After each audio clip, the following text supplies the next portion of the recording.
Senhoras acadêmicas, senhores acadêmicos, senhoras e senhores internautas que nos assistem, nós continuamos hoje dando prosseguimento ao ciclo de conferência que é coordenado pela coordenação geral da Ana Maria, da nossa colega amiga Ana Maria Machado, e coordenação particular do Merval Pereira, que não pôde estar aqui hoje e pediu que eu substituísse. A conferência de hoje, quer dizer, o ciclo chama-se o Barroquismo Brasileiro, e a conferência de hoje será pronunciada pelo professor Mário Guerreiro, e tem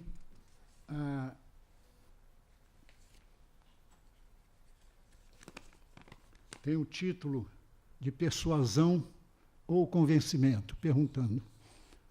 O professor Mário Guerreiro doutorou-se em Filosofia pela UFRJ, Universidade Federal do Rio de Janeiro, em 1983. Foi professor do Departamento de Filosofia da UFRJ.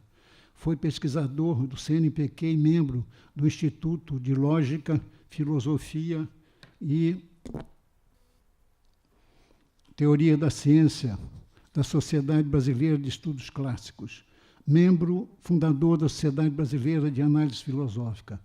Apresentou 78 comunicações em encontros acadêmicos e publicou 49 artigos, e é autor de Problemas da Filosofia da Linguagem, de 1985, O Dizível e o Indizível, de 1989, Ética Mínima para Homens Práticos, de 1995, O Problema da Ficção na Filosofia Analítica, 1999, Ceticismo ou Senso Comum, 1999, Deus Existe, uma investigação filosófica, 2000, do ano 2000, Liberdade ou Igualdade, de 2002.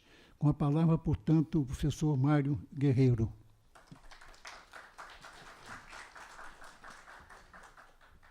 Eu agradeço o convite que me foi feito. Eu espero que a minha comunicação seja da satisfação dos senhores. O diálogo é uma das formas de discurso argumentativo em que a finalidade última consiste em conquistar a adesão do interlocutor a uma ideia. Quem participa de uma controvérsia visa sempre a vitória na mesma. Assim como nos Jogos Olímpicos, o importante competir não passa de um consolo endereçado ao perdedor. Isto não quer dizer que a almejada vitória deva ser alcançada a qualquer custo. É necessário que sejam respeitadas as regras do jogo. Assim deve ser, embora nem sempre tenha sido. A conquista da adesão do interlocutor pode ser obtida mediante dois meios mutuamente exclusivos: persuasão ou convencimento. Para Platão, o convencimento se faz pelo uso da razão, pela apresentação de evidências, justificativas e argumentos, tanto formalmente válidos como substantivamente verdadeiros. Enquanto que a persuasão se faz por meio de motivação, estratégias retóricas, apelos afetivos e sofismas. No diálogo Gorgias 455A, diz Sócrates: desse modo, a retórica trabalha no sentido de uma persuasão própria para a produção de uma adesão, e não a de um ensinamento relacionado com o justo e o injusto.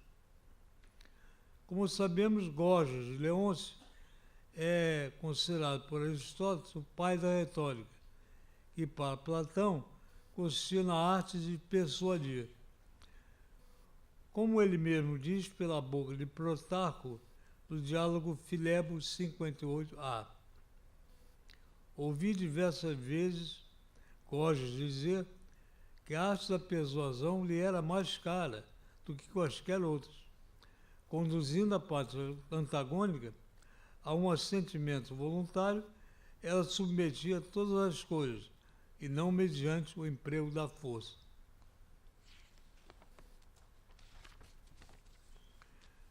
Desse modo, os sofistas anteciparam em séculos o lema de Maquiavel, de acordo com o qual os fins justificam os meios. Se um discurso consegue persuadir os interlocutores, pouco importa como e de que modo. Para quem concorda com essa máxima perversa, sugerimos o seguinte argumento. Considerando que ganhar dinheiro é muito bom, transforme sua casa em um rendezvous, nomeie sua esposa como cafetina e coloque suas filhas atendendo aos clientes. Isso é realmente o que acontece em Os Sete Gatinhos, de Nelson Rodrigues, em que a personagem principal, ou contínuo, nomeia sua esposa, a gorda, como cafetina e coloca suas 3 filhas trabalhando na cama. Se você não concordou com a ideia, não é porque você não concorde que ganhar muito dinheiro é muito bom, mas sim porque tudo depende do meio como se alcança esse fim. Segue-se aí que os fins não justificam os meios, tanto os fins como os meios têm que ser igualmente bons. Em Atenas do século V a.C., em plena democracia grega, era bastante comum os jovens da aristocracia se dedicarem a uma disputa verbal encarada como um mero jogo intelectual, sem a menor consideração pela ética e pela verdade.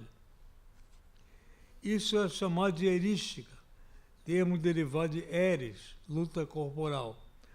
Platão condenava a erística e a contrapunha à dialética, em que estava em jogo o convencimento do interlocutor por meio de perguntas e respostas.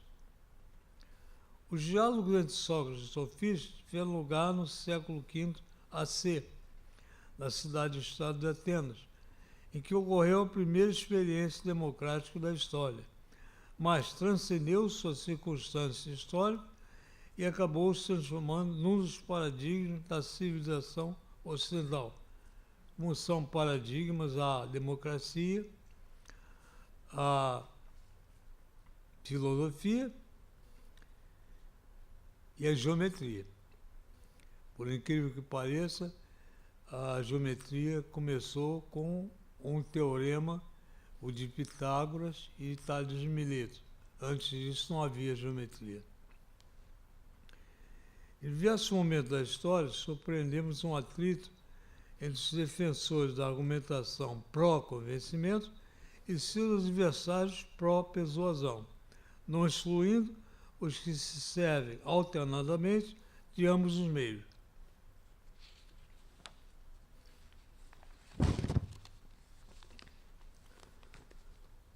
Não estamos levando em consideração os discursos da arte, da publicidade e da propaganda que, por suas próprias naturezas e finalidades, procuram persuadir seu público. Conquistar sua adesão pelo convencimento exige necessariamente a elaboração de argumentos e conceitos, e isso é algo que a expressão artística e a mensagem publicitária não costumam fazer. Por outro lado, os discursos da filosofia, do direito e da política devem recorrer à busca do convencimento, embora costumem recorrer ao convencimento e à persuasão alternadamente, ou mesmo se limitar à mera persuasão, como no caso do discurso do demagogo e do chicaneiro. Mutatis mutandis, podemos dizer o mesmo do direito, da política e de todos os discursos argumentativos preocupados com meios e fins, tanto metodológicos como éticos.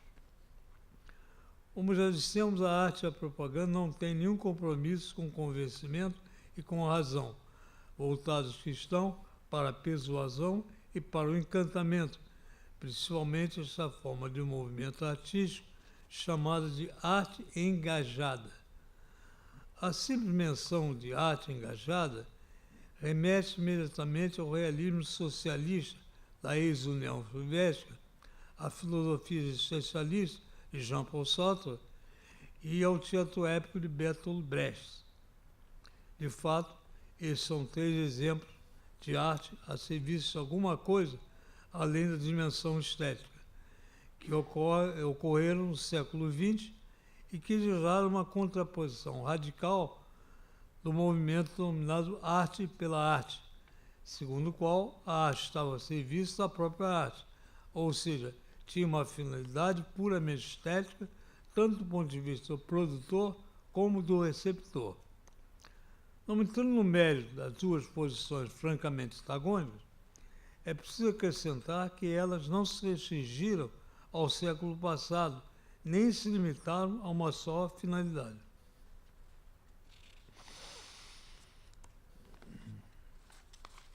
No século XIX, mais especificamente na Inglaterra da era vitoriana, encontramos William Morris sustentando a ideia de que o engajamento da arte com a educação moral, ao passo que, contrapostamente a ele, desmontaram os chamados estetas, liderados por Oscar Wilde e Charles Baudelaire.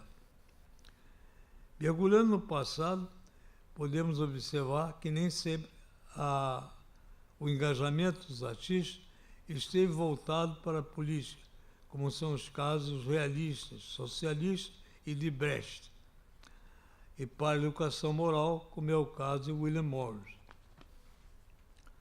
A arte medieval, salvo raras exceções da arte popular, como as estudadas por Mikhail Bakhtin, era toda engajada com o catolicismo. Assim foi até o surgimento da Reforma Protestante. A Reforma gerou um movimento contraposto a ela, a chamada Contra-Reforma, liderada pela Companhia de Jesus, composta pelos padres jesuítas. Sua finalidade principal era combater, de diversas formas, seja no púlpito ou fora dele, as heresias provenientes das diversas denominações evangélicas oriundas de Lutero e Calvino, principalmente.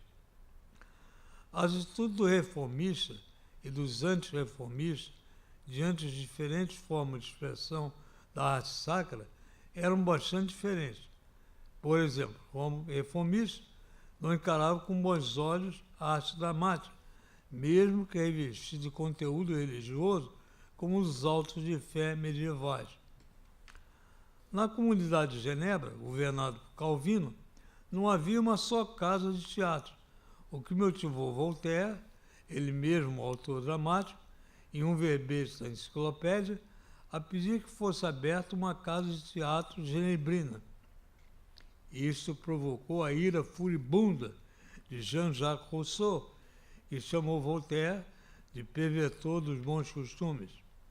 Apesar de ser filósofo, pedagogo e ficcionista, Rousseau encarava o teatro como refinada arte do diabo, ameaçando gravemente a bondade inata dos homens. Por outro lado, os contra-reformistas jesuítas adotaram o teatro engajado como meio de catequese. Nos primórdios do Brasil colonial, eles criaram peças de cunho religioso na língua dos indígenas, visando a conversão dos mesmos.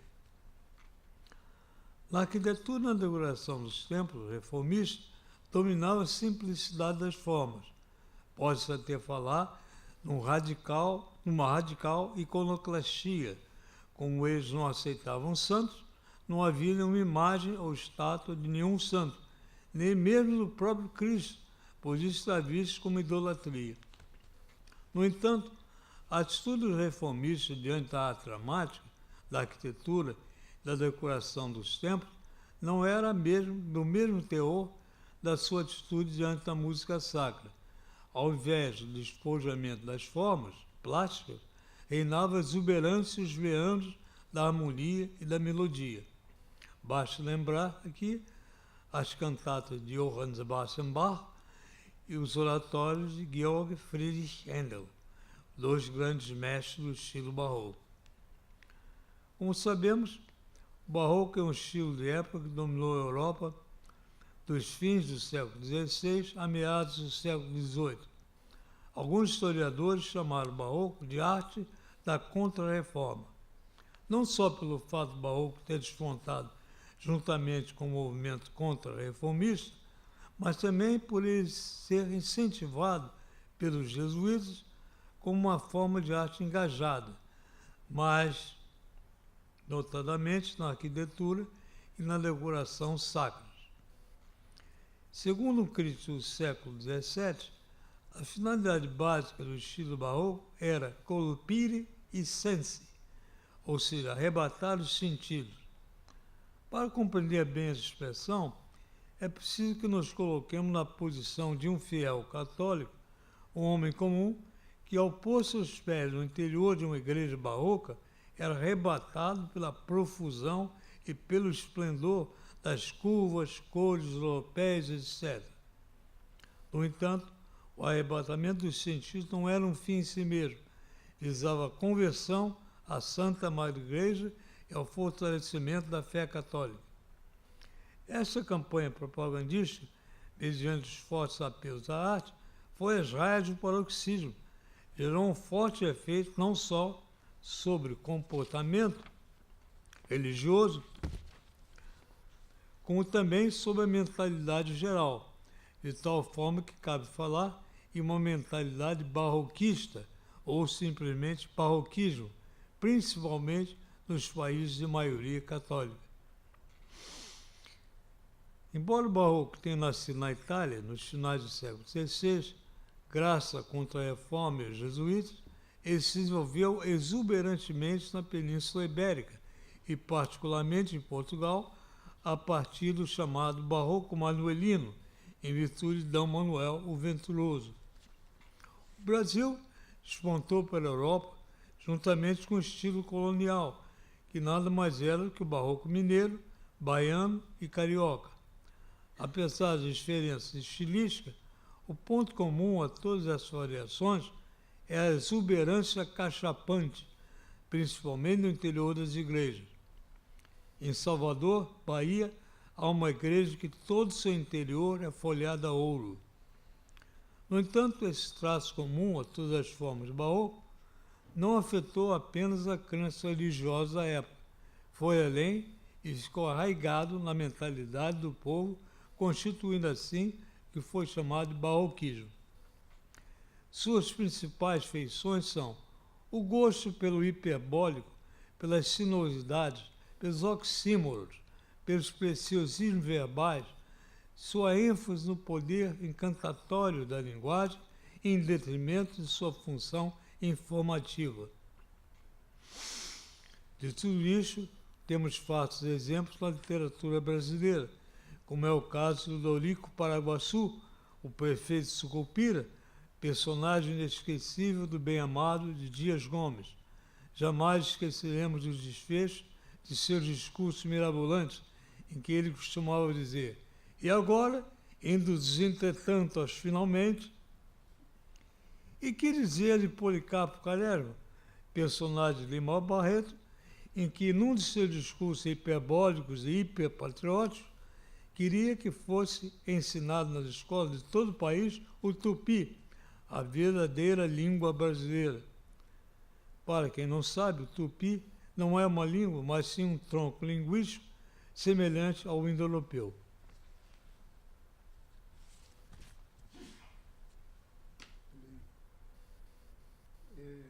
Alô? Eu acho que essa série, quer dizer, nessas conferências que a gente assistiu até agora, ficou claro que, na verdade, você tem o barroquismo e tem o barroco. A herança do barroco é o barroquismo para o bem e para o mal, quer dizer, no sentido depreciativo e também no sentido, positivo, né? Porque eu acho que isso pode se concluir, pelo que o senhor disse aí, que quer dizer, o barroco não foi no Brasil só um estilo de época, foi também uma visão de mundo. Quer dizer, eu acho que a gente pode dizer, a partir do que o senhor disse, que o Brasil é um país de mentalidade barroca. O senhor acha que pode concluir isso? Olha, segundo eu penso, barroco é o nome de um estilo, que foi um estilo de época que nasceu na Europa e veio para o Brasil.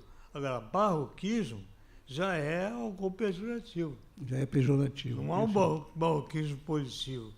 Barroquismo é o barroco elevado à enésima potência.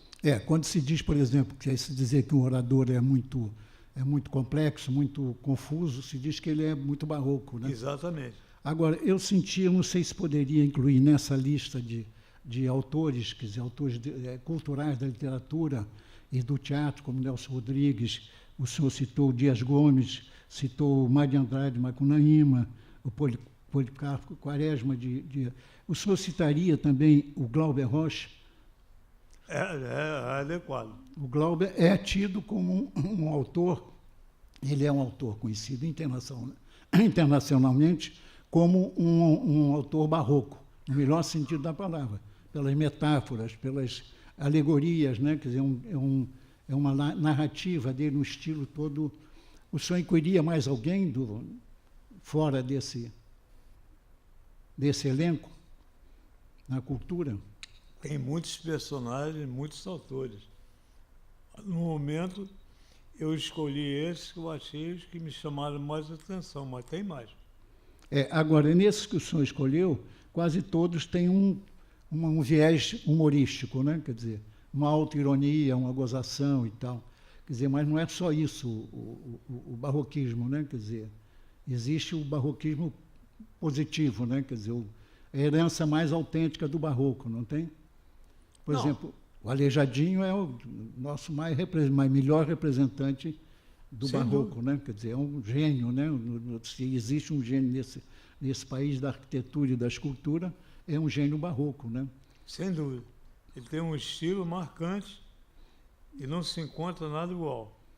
Agora, eu continuo insistindo que barroquismo é sempre pejorativo.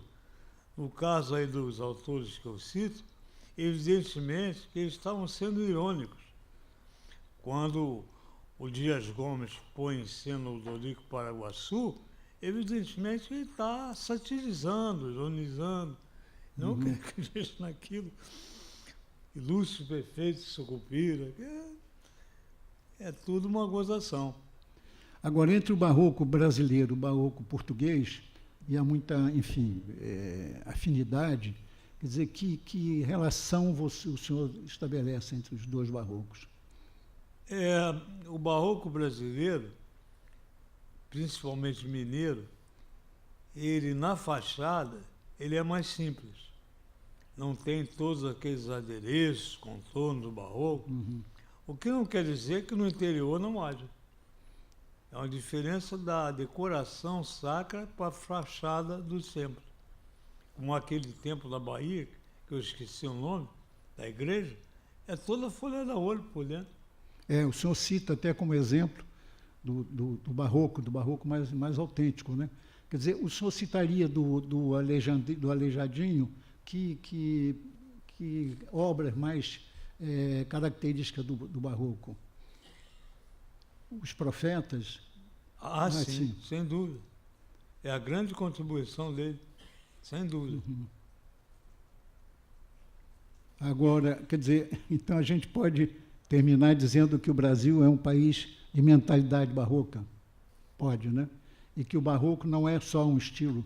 No Brasil, não só um estilo de época, mas é também uma visão de mundo. É uma visão de mundo. É claro que o estilo de época ele se refere primordialmente à arte. Mas a arte ela se processa dentro de uma cultura.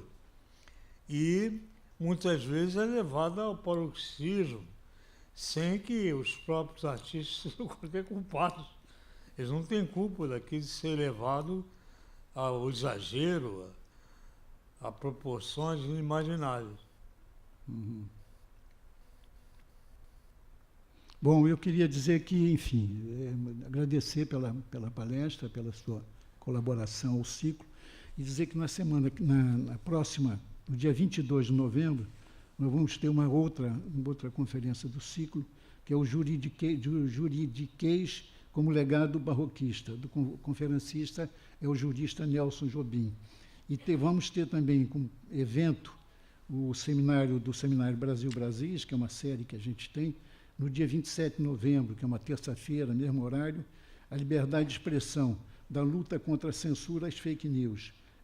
A coordenadora é a nossa colega Rosisca da Cid Oliveira. Participantes são Daniela de Castro Pinheiro e Pablo Cerqueira. Eu queria agradecer a presença de vocês, a presença dos internautas e até a próxima.